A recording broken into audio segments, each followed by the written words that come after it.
Bigfoot, skunk ape, grassman, Sasquatch. Just a few of the names given to the primate-like creature said to roam the woods and remote areas of North America.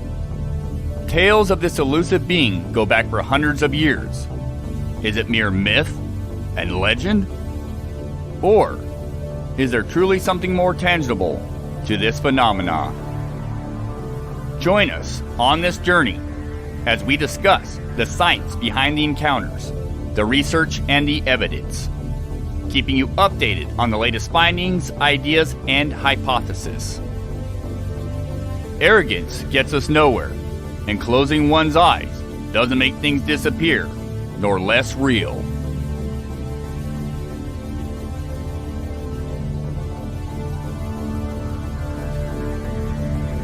Today's myth could be tomorrow's reality.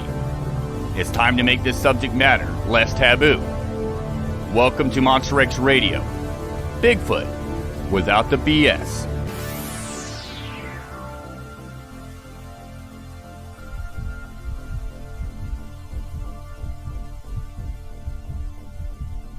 Hey, welcome to Monster X Radio. This is Gunnar along with Shane, Hardcore Corson. Shane, how are you doing? Doing well, Gunnar. As always, glad to be here. So we were talking a little bit before the show, and you were saying, you know, you've been on the phone all day, but I think I'm the one that sounds like I've been talking all day. All of a sudden, a frog jumped in my throat. So excuse me if I sound a little horsey. We'll forgive you this time around, Gunnar. I should have warmed up. Yes, a lot of interesting changes going on with, you've been around with Monster X for a while. You know that we started a paid membership part of Monster X called Exclusive a couple of years ago.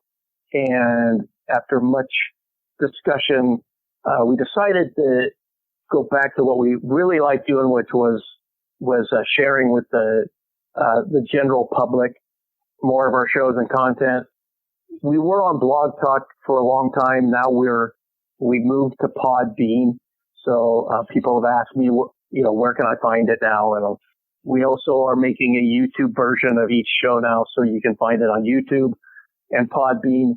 And if you want to get the information sent to you when we're releasing new shows, go to our website, which thank you, Mr. David Boozer of Pac West Bigfoot, retooled our Monster X website. If you go to www.monsterxradio.com, and you'll see a banner up there to sign up.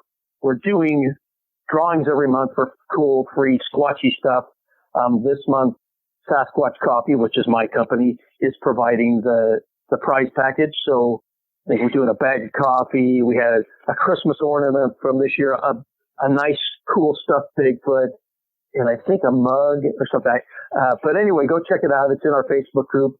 And if you go to our website, be sure and register. Also, if you register, be sure you check your email, including your spam folder, because it sends a confirmation email, and you need to click on that so that finish the process.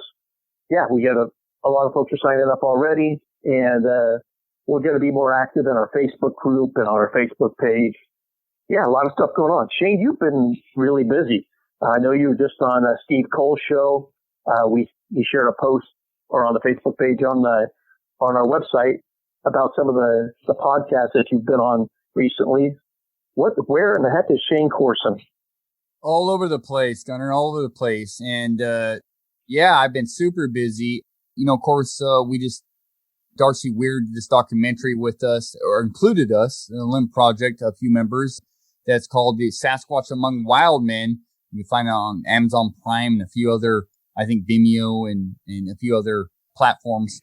So, we've been doing the circuit talking about that on a bunch of different podcasts and radio shows from across the world, everywhere from the UK to Canada to the United States.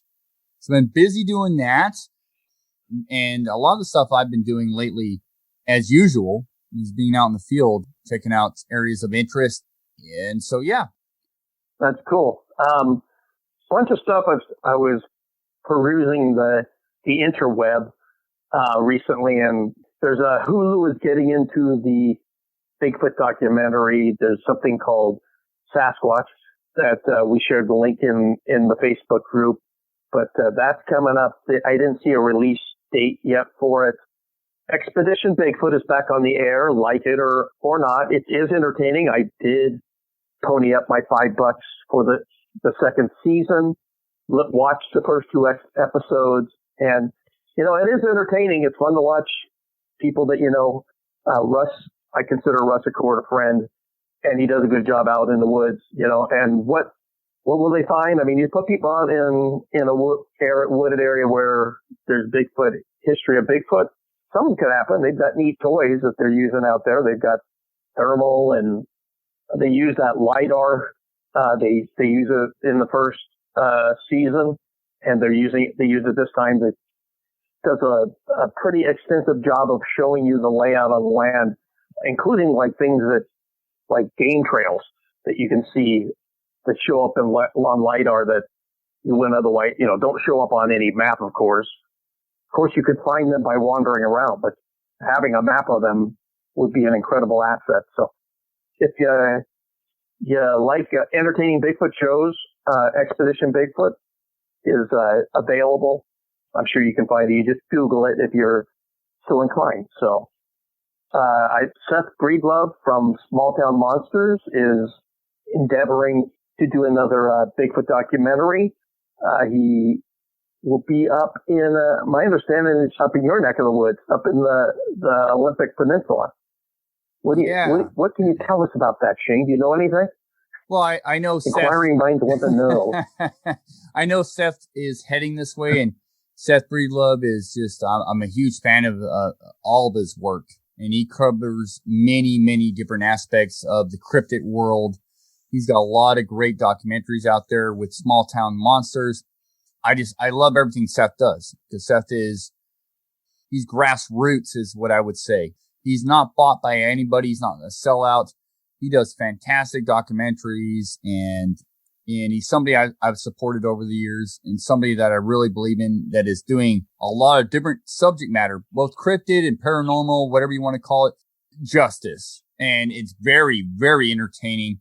And he's all about not just the science behind some of this stuff, but also the personalities behind it. And that's what's lacking, I think, in a lot of these TV documentaries, these TV shows, is the personality behind some of this stuff and the history. It's fascinating when you watch some of Seth's stuff. And he's got a gazillion different things out there that he's done. For me, a staple in proper film work. I heard a rumor that he's coming up to my neck of the woods up here in the Olympics, and we'll see what happens. I'm excited about what he's going to be doing here, and guarantee it's going to be Bigfoot related. So stay tuned for that exciting stuff. The way that these documentaries get done is Seth raises money through Kickstarter, and he does have a Kickstarter campaign that starts on the 4th of February, and we did have a post about it on the Facebook group. We'll put a link below this show too, so you can check it out. This was the last one in the Olympic Peninsula as well. So yeah, On the Trail of Bigfoot was like, I think, a 6 to 7 part series. And he went, yes, a good portion of that was in the Olympics. He went to work with NOAC out of Texas, Oklahoma area.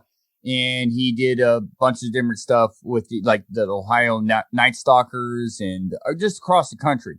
So good stuff. Yeah, it's beautifully shot. I mean, the editing and stuff is awesome.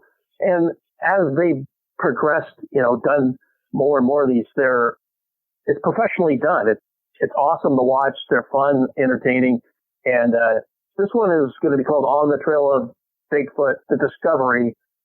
And again, Kickstarter campaign starts out on the 4th of February. I know that, and runs through the month and into early March. Make sure you join the crew on February 4th at 7 p.m. Eastern Standard Time for the annual Kickstarter launch party. So they'll be broadcasting live on Facebook and YouTube.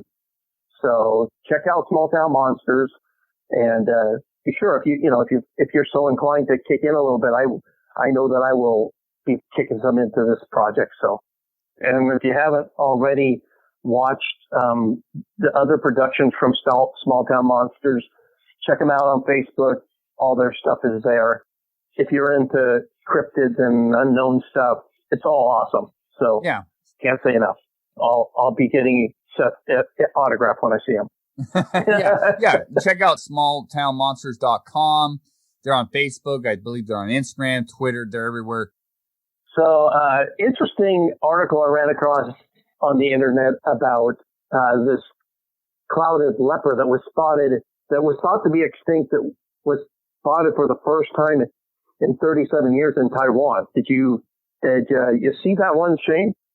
Briefly, I've been literally on the horn all day. I saw that you posted that and looks very intriguing. I saw that Doug Hychek, of course, famous for his series Monster Quest, commented on there in our group.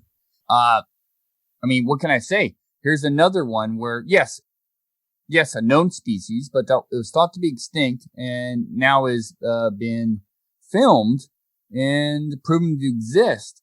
Or still exist, I should say. And right. Over the years, I mean, beautiful animal, by the way. Oh, gorgeous animal, yes. It's just awesome. 37 years, not extinct, all of a sudden pops up out of nowhere.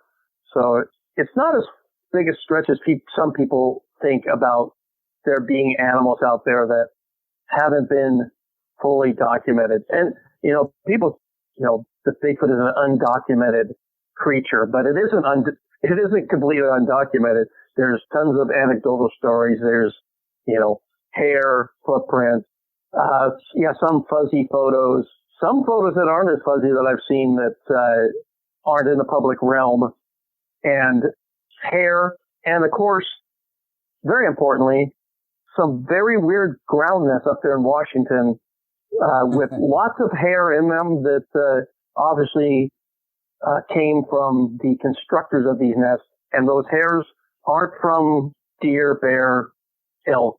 Nothing. Right. They do match something, though. They match some other hairs that have come from incidents associated with Bigfoot. Yeah, absolutely. I mean, a lot of these. Yeah, they do match those kind of hairs. Yeah, exactly. They match a lot of hairs found from throughout the Pacific Northwest and certain parts of the country, North America here. They match perfectly, lacking medulla and very primate-like. So yeah, very interesting stuff there. And kind of getting back to some of these species that have been found, whether thought to be extinct or new to science. Yeah. As I've talked about on the show before, the Tapanuli orangutan, proven to exist in 2017 out of the Indonesia area, Sumatra, 500, I think, different individuals in that area. Yeah, new orangutan species. And just recently we had the discovery of a new whale species off of the coast of Mexico, somewhere out there. That's, profound. And of course, whales are mammals, right? So another mammal found. Yes, the ocean is vast, and I'm sure there's a absolute ton of discoveries to be made out there. But still, science is still, and individuals outside of science are still discovering new species.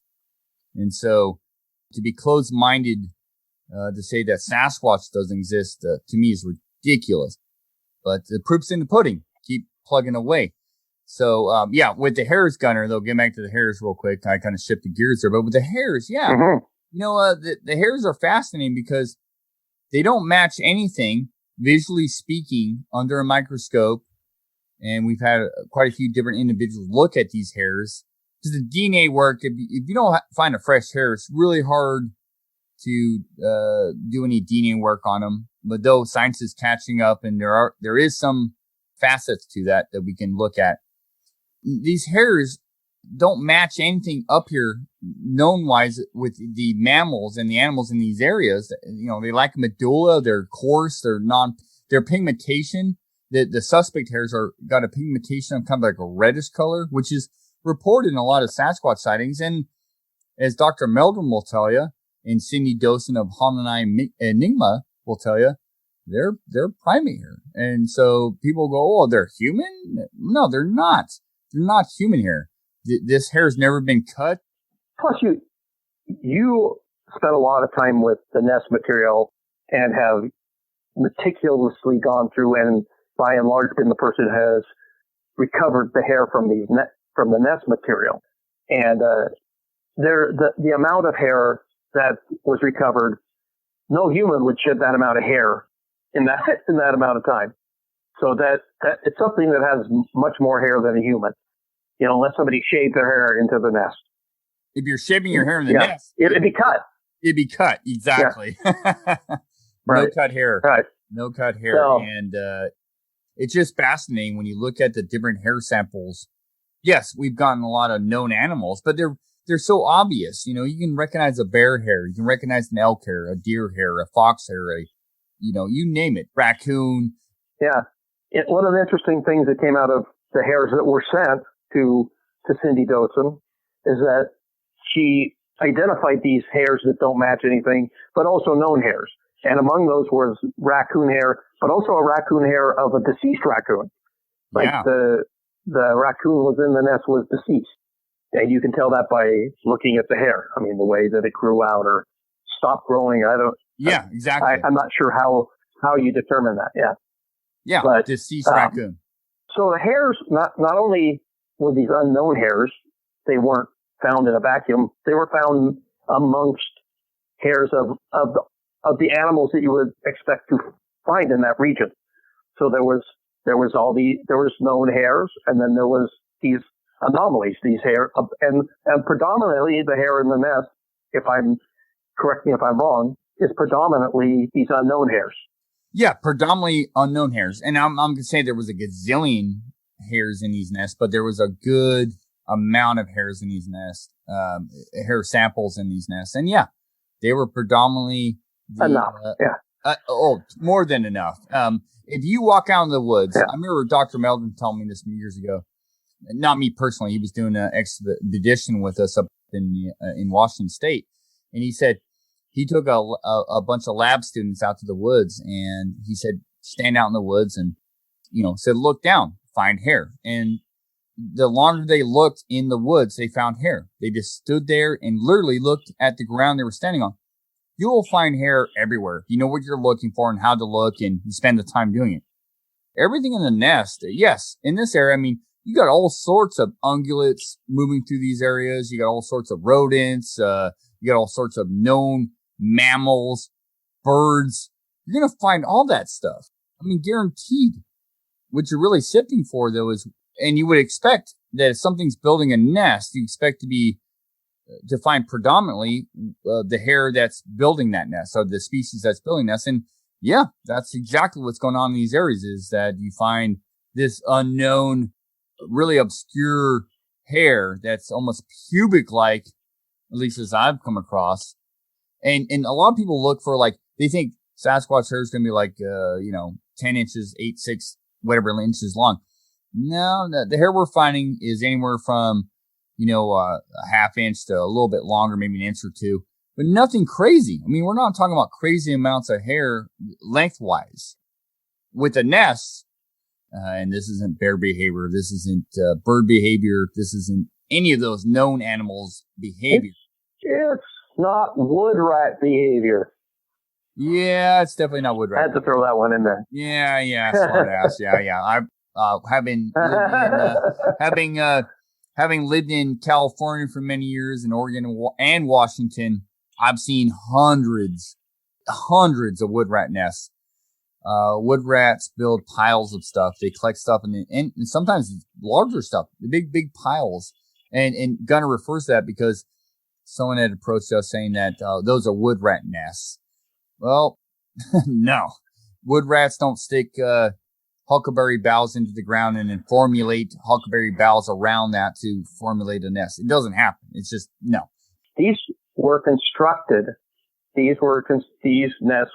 And if you've listened to the shows that we've done about the nest, this whole ridgeline, when one of the most profound parts of the story when I was listening to Derek Randall's tell when he first saw this is how decimated all these huckleberries were snapped off on this entire this ridgeline, and how you could tell by looking at them that they'd been snapped and then transported from across the the ridge to make these nests in a fairly tight location. I mean, they weren't spread out over hundreds of acres. They were the first nest. There were some subsequent nests that were found separate from this initial site, and they were definitely separated. And then the rocks that were found that had been scored like they'd been hit together. There's something up there that's not, I was just going to say, to get back to the wood rat thing too, though, with all the wood rat nests I've come across, and I've come across so many, and many of listeners are very familiar with wood rat nests. You find wood rat feces. There's no wood rat feces in any of these areas. A wood rat's not going to be able to snap or break off 1/2 inch to 2 inch huckleberry bough.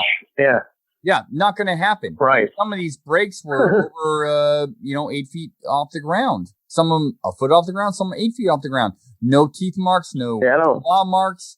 So it's, I mean, I just get kind of tired of arguing about it. It's like, well, it was just, yeah, show me something, It was a ridiculous. Yeah, I brought that up to illustrate the ridiculousness of what, people talking out of school without knowing what they were talking about. And I found it amusing that somebody, I have that answer. I have the answer. I haven't been there, I haven't seen them. Yeah, I don't know anything. This is what I think they are. They're obviously not that. And they do look like, when you go look, as Derek discovered after he initially saw them and doing some research, he found that they most resemble the nests of gorillas. So yeah, that's an interesting, that's more than an interesting coincidence. It's just weird. And there was scat found outside the nest that wasn't wood rat scat, but was scat from something. Oh, absolutely. Yeah. I mean, with the impressions found in this area, both foot impressions, hand impressions, I'll tell you, what's a slap in the face is that to say that we automatically go towards Sasquatch. No, actually, when we walked into the site, led to the site, the original nest site, and we found another one subsequently, just this last year, February, is to say that we went right to Sasquatch. No, we tried to roll out everything, and we did roll out everything, and that's where we're at this point in time where we're like, okay, obviously we didn't see a Sasquatch build a nest, we didn't see a Sasquatch doing this or that, but to say that we haven't done our due diligence is a slap in the face. I've looked at hundreds of hours of video. I've done hundreds of hours of research on nest building in North America and outside the country. And like you said, Gunnar, as Derek Randalls will tell you, the closest thing that resembles these nests are gorilla nests. It's like a giant bird nest on the ground. And they're massive. And not all of them are massive. They're different sizes. And they're congregated together. And they're very militaristically placed. So that's super interesting. Yeah, we've done our homework. We're pretty confident in a few things, but we're not going to say Sasquatch made these nests unless we saw a Sasquatch later. But I'll tell you, like we were just talking about, back in February of last year, which many of our viewers know, Todd Hale and I, who's an Olympic Project member, came across these ground nests, or a brand new ground nest that was in the making. We walked in on something making one of these, and we subsequently found hand impressions, we found foot impressions, we found hair, and an unformulated nest. It was in the making, and some of these breaks were 9 feet off the ground. No teeth marks, no claw marks, which is the usual case. So, this isn't known animal behavior, period. That was a huge, and that's we've said before. It's either an unknown behavior, never documented before behavior by a known animal, right? Or it's a behavior from an unknown animal, and the fact that there's all these hairs that don't belong to any known animal means lines it up with that this is an unknown animal made these things. I mean, just lining the things up. I feel comfortable in saying there's a high likelihood that these things were made by Bigfoot. Some, for whatever reason, because the hairs match other hairs there's hairs in a database that were collected in association with a Bigfoot sighting. Hairs match these hairs. So there isn't like, that's the connection. It's like, okay, well, there's a bunch of other unknown hairs. Well, no, somebody saw a Bigfoot collect his hair in association with that sighting, and those hairs matched the hairs found in the nest. So that's where it links together really solidly for me, besides the history in the area, the sightings, the other activity, footprints found, and then this whole time, the kind of holy grail is to find it replicated in another location, and that happened this past last year. Yeah, you guys, first you and Derek found what looked to be even older nests, and then you and Todd found. It seems that you interrupted a nest being constructed. Absolutely. Yeah, absolutely. And then there's all the corroborating evidence. It isn't just a nest on the ground. It's all the other things that, and your experience with Todd is just tips the scale even further, because, you guys heard something approaching, obviously large, possibly more than one, and then subsequently found this nest, found like I said, found a handprint, found hairs. So it's a behavior that isn't, it's not like it's done every night, but it's done periodically for some reason, and it does serve some purpose. You and I have talked about that link, and I've always leaned towards the nursery, birthing kind of scenario. Why would you have these, and we don't know what their group dynamics are, but there are stories of them being seen in pairs, younger, larger, smaller. A story from the Tillamook Forest comes to mind.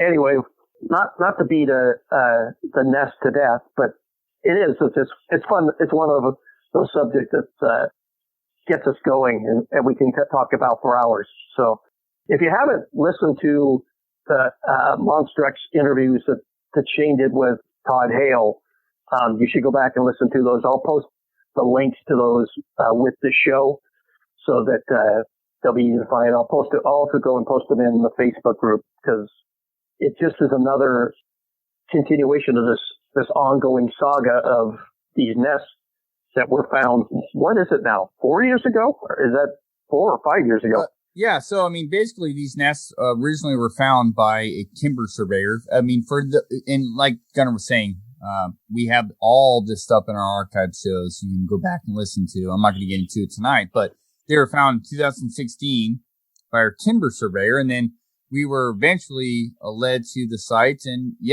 we found to date now about 24 of these nests, including 2 nests were built into the bush. Like I said, I'm not going to get into it tonight. You can go back and listen to these episodes. But what we have here is an accumulation of a lot of cool stuff. We don't just have handprints. We don't just have footprints. We don't just have nests. We also have audio. And audio that's been vetted and looked at by individuals such as, our partner and good, cool heart, David Ellis of the Olymp Project.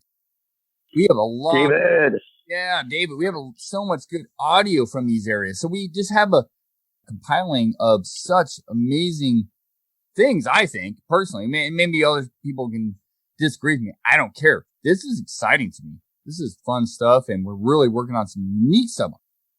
Derek and Tori had a sighting in close proximity. Yeah, exactly. Saw something that, from what they described, could have only been a Bigfoot. Right. And that goes back to the fact that we spend, quite a few of us spend an ungodly amount of time out in the woods. And the more time you spend in the woods, you better your chances. Not just for recording audio, not just for finding tracks and impressions, but also having a possible sighting.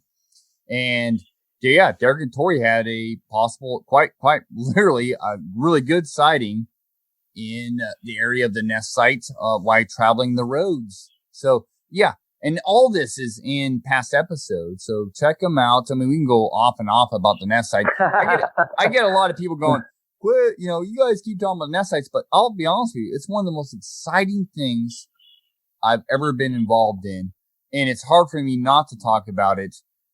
Yeah, I mean, I'm shared everything. There's just so much that goes into this, and knowing that historically speaking, there's been other nests found. As I've talked about in the show many, many times, there's been other nest sites found. Never this number, but once again, most of these nests are found by timber cruisers or somebody in the timber industry off trail, because these aren't areas where people are hiking, fishing, hunting, whatever have you. In fact, in 1967, as I've shared on the show before again, there was a timber surveyor out there in Bluff Creek above Scorpion Creek that found a nest in 1967.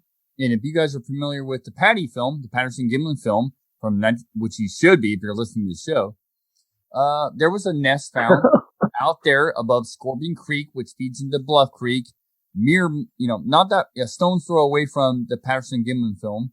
Yeah, there was a nest found there. So, yeah, it's just things that make you go, maybe there's something to this nest. Maybe there's something to the nest, and there's something to do with birthing purposes. If you look at Patty, that's a female Sasquatch, no doubt about it. So, yeah, I've done a lot of podcasts lately because of the documentary that the Inland Project was involved with, Darcy Weir, Sasquatch Among Wild Men. And we kind of get into a little bit of that. But one of the aspects that Darcy Weir brings up is that there have been nests found in other countries, like China, for example. And I'm just going to leave it there because watch the documentary, and there's a little bit of a connection possibly with some of this stuff that I think is very fascinating, a very fascinating aspect to this phenomena. And by phenomena, I use the word phenomena a lot, but phenomena, I mean nothing paranormal. I just mean it's unexplained. It is something we need to look into further. So yeah, you were just, like I mentioned earlier, you were on Steve Cole's the Sasquatch Detectives show. Was that last night? And I haven't had the chance to listen to the whole thing, but I watched his teaser trailer about it. And in it, you were talking about the sighting that you had in the Mount Hood forest. That it took me back there because I've been there with you a couple times. Yeah. And we didn't have Bigfoot come in then, but that still brings the hair on. I wasn't there when you saw Bigfoot, but it does bring the hair on the back of my neck up.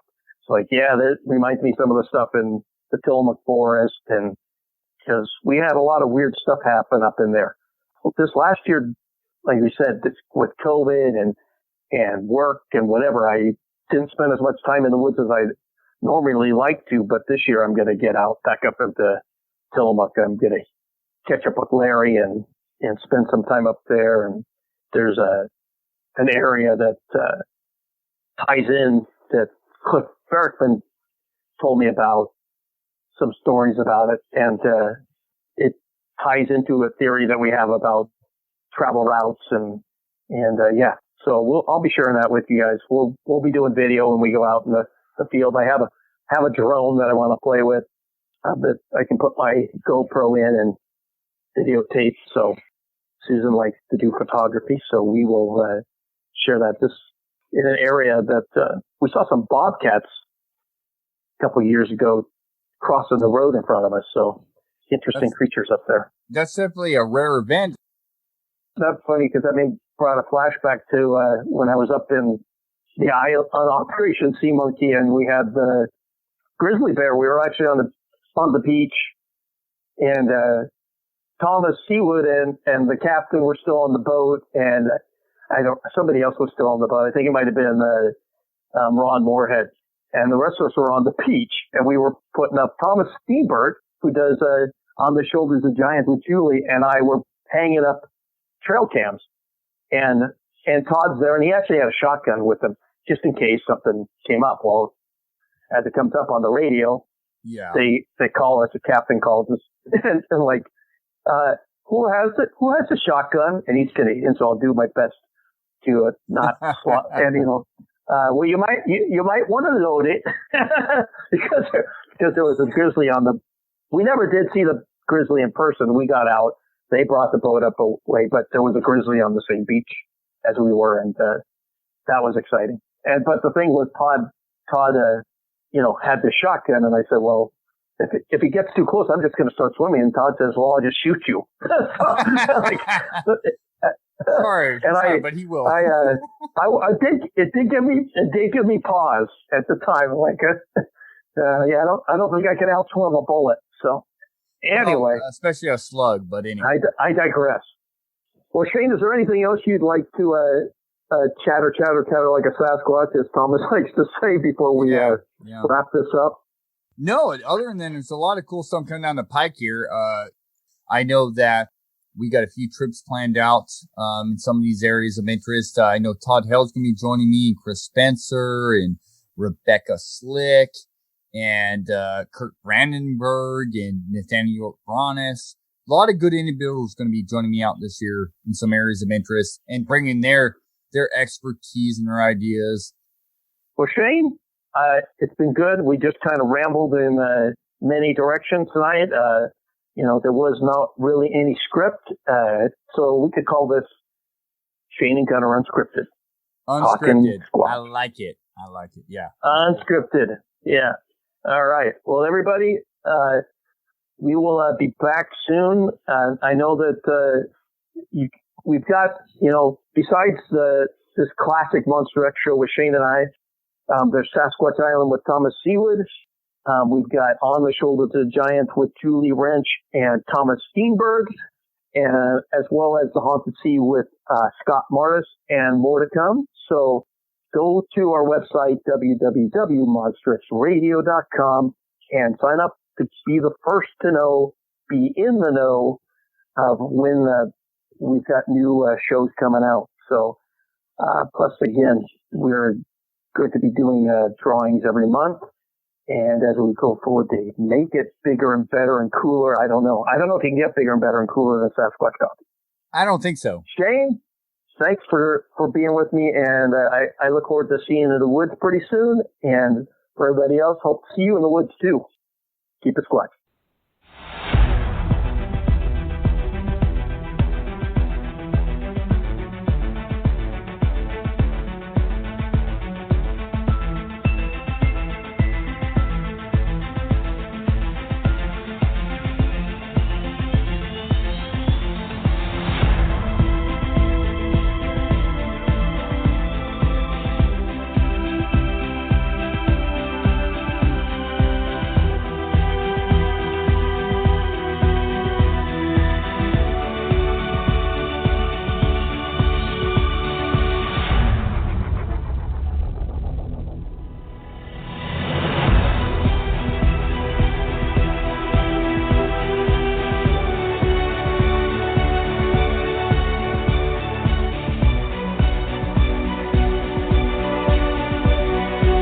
Thank you for joining Monster X Radio